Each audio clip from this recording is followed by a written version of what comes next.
திருவண்ணாமலை ஆரணியில் பள்ளி பேருந்துகள் ஒன்றுடன் ஒன்று மோதி விபத்திற்குள்ளானதில் 23 மாணவர்கள் படுகாயம் அடைந்திருக்கிறார்கள்.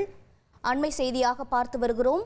படுகாயமடைந்த 23 மாணவர்களும் மருத்துவமனையில் அனுமதிக்கப்பட்டிருக்கிறார்கள். மேலும் விவரங்களை செய்தியாளர் வழங்கிட கேட்கலாம். நந்தகுமார், வணக்கம். விபத்து தொடர்பான மேலும் தகவல்கள் என்ன நடவடிக்கை மேற்கொள்ளப்பட்டிருக்கிறது? 23 மாணவர்களின் நிலை என்னவாக இருக்கிறது? வணக்கம். திருவண்ணாமலை மாவட்டம் ஆரணி அருகே நெசல் ஊராட்சிக்கு உட்பட்ட கிராமத்தில் பள்ளி விகாசாசிரம் என்ற தனியார் பள்ளி இருக்கின்றது.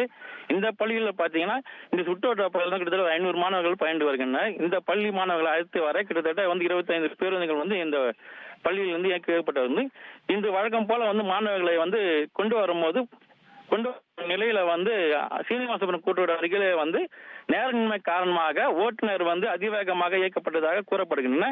இந்த நிலை சீனிவாசபுரம் கூட்டோட வேகத்தடையில் பேருந்து பிரேக் அடிக்கும் போது பின்னால் தொடர்ந்து வந்த மற்றொரு பேர் மோதி விபத்துக்குள்ளானது. இதில் பயணம் செய்து 23 மாணவர்கள் லேசான காயத்துடன் அடிபட்டனர்.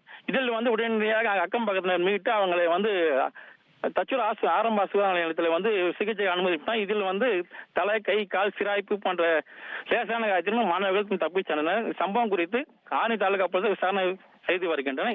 இந்த தகவல் பெற்றோர் மத்தியில் பெரும் பரப்பை ஏற்படுத்தியுள்ளன. பெற்றோர் அனைவரும் பள்ளியில் முற்றுகையிடும் சம்பவம் நடைபெற்று வருகின்றன. தகவல்களை வழங்கியதற்கு நன்றி நந்தகுமார்.